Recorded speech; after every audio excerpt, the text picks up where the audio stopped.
My name is Purin Phanichphant, and I am an artist based in San Francisco right now.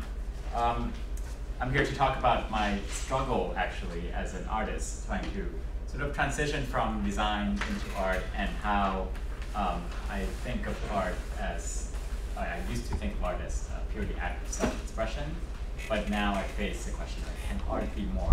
What can art do for the society? So this discussion is more about my frustration than anything. So bear with me. So before becoming a full-time artist, I worked as a designer at IDEO, San Francisco, designing products, experiences, apps, you name it. So even future visions of clients' products. So we always get briefs like design the future of cars, designing the future of remote control. So everything you can imagine. So design was a lot about problem solving for people. But then every now and then I would sort of create all these things that aren't so useful. It's just out of my curiosity. So this particular one is sort of I wanted to experience the experience of hang gliding on the floor, on the ground. So I created this wheel, kind of strap yourself in the middle of it. Not very useful. You kind of glide along the ground. The only problem is there are no brakes, so you have to wear gloves in order to sort of stop yourself.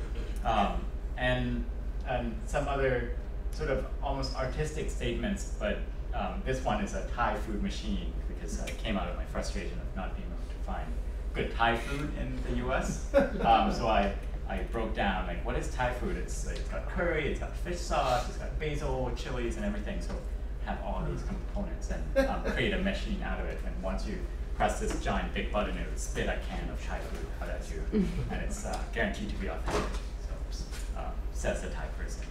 But then once in a while, I would create something that's a little bit more sort of on the design side, but still kind of caught between design and art. This is a piece at the Exploratorium. I'm in the Tinker studio.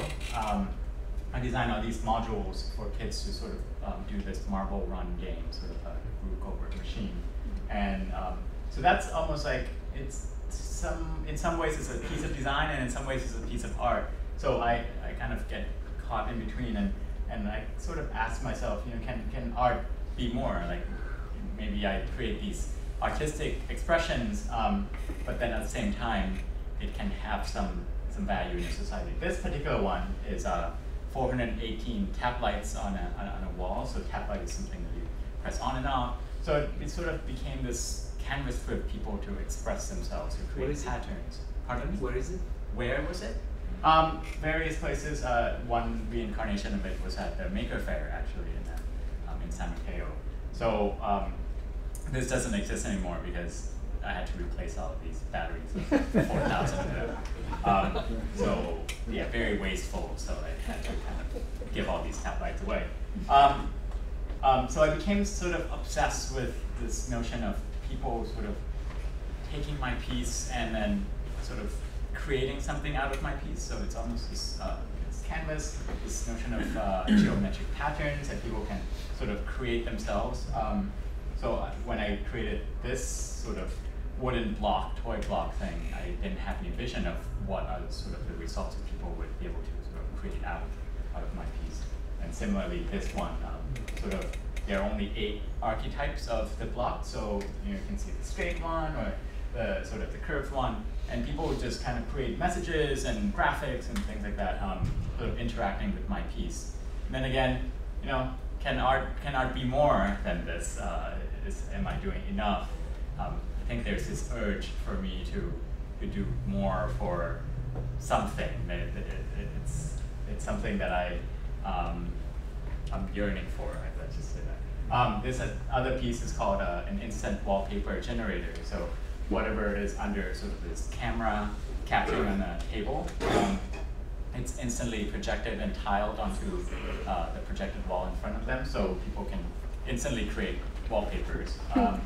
And they can interact with them, and so again, very fascinating ways that people interact with these pieces. Some people, collaborate, and some people just sort of, tell people to like stop messing with my piece or something like that. But then, yeah, again, geometric patterns, sort of black and white. I start to see pattern in my work the more I create. This particular piece is called a 4-letter word. So I wired a monitor and one keyboard, so sort of one keyboard will control one monitor. So you can press, let's say PLA, and then if I were to change this to N, it would spell out plan. So when you think of a 4-letter word, you might think of maybe teen words, and those are what kids and teenagers go for when they find this piece. But then turns out there are a lot of positive 4-letter words out there, like hope or good or love and things like that. So again, creating the canvas for people to express themselves in interesting ways. More recently, I've been a little bit interested in this notion of digital and physical, because a lot of times, I work in digital world, and then now I sort of yearn for making things a little bit more physical. This particular piece is a camera hidden inside that box, and then it would display the eye that tracks you around the room. So starting to talk about how surveillance works. But it really raised the question of, for me, if a computer has a camera and that's a computer eye, what does that mean for a computer nose or a computer skin? So a computer nose, could that be a functional smoke detector that's in the shape of a nose? Or a microphone, which is really a computer's ear, so I made it the shape of an ear.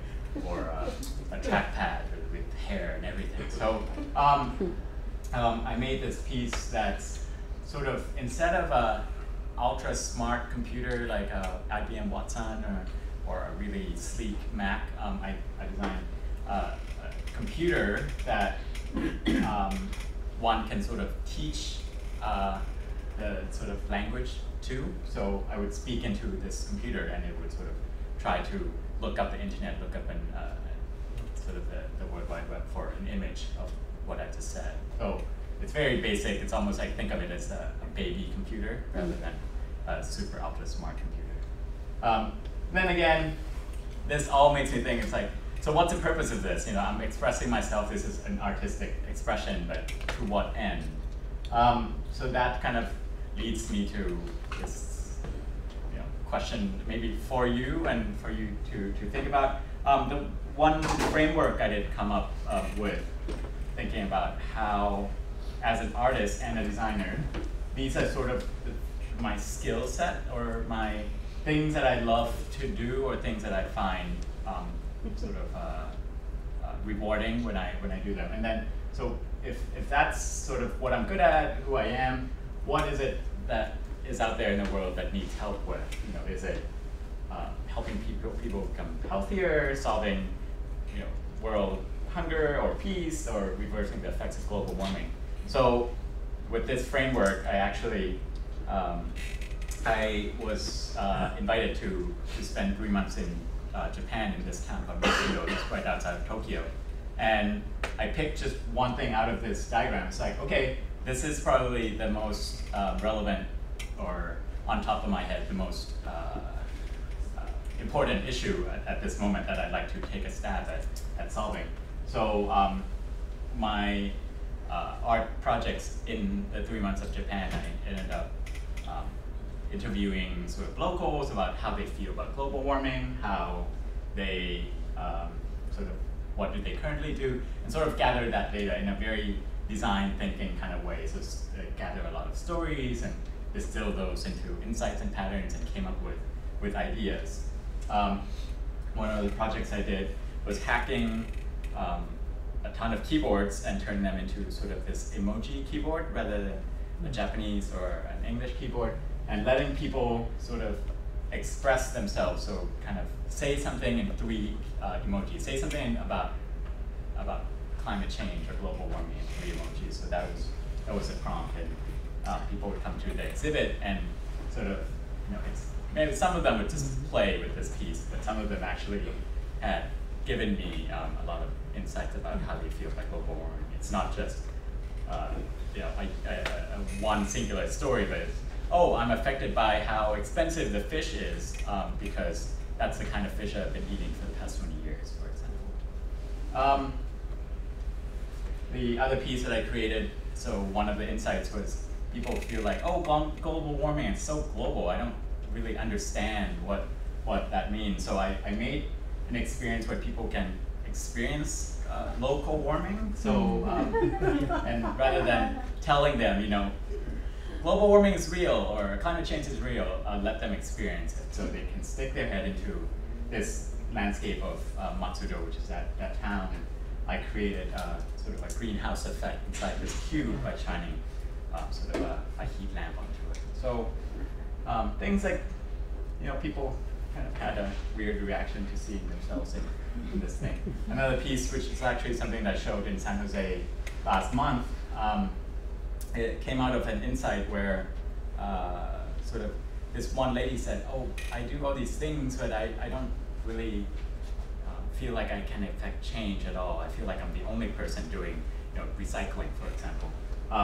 So I created this piece with sort of a hand crank that would simulate putting some effort into reducing the sort of the global average temperature.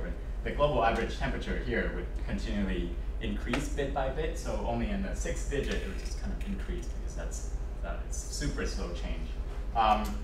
And then people would turn these cranks to sort of counter that effect. I'm recycling, I'm saving energy, I'm saving water.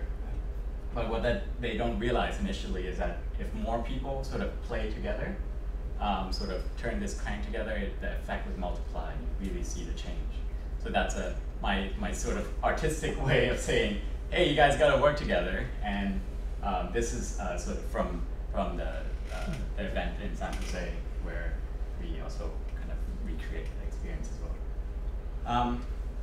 And the last piece that I want to show is a piece called Together We Start. And with this, I created these cards sort of in the back. It would be things like, oh, I would use an online tool to calculate my carbon footprint, or I would use a reusable bag, I would take less flights. Things that are really good for the environment. In the front, I'd illustrate sort of what that is and hang all of them up so people can take one card home and sort of keep them visible so that it's it's a reminder for them to do that thing that they promised to do. And over time, these cards get taken away, and the sort of the background that review says Together We Start. And I think the effect that you get is that everyone else is doing this with me. It's not just me. So yeah, we're all in this together. We're all doing all this together. So that's sort of where I am. This kind of Venn diagram of what I'm good at, what I love to do. I really enjoy making interactive experiences, sort of my obsession with geometric patterns or digital technologies, things that are physical and digital at the same time. And I could pick something else on this list and just go down on it. And I think it's really that sweet spot sort of in between where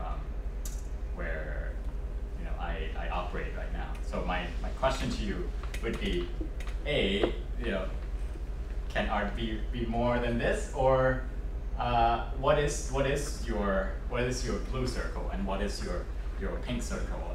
So that's sort of the question that I would leave you with. So thank you very much.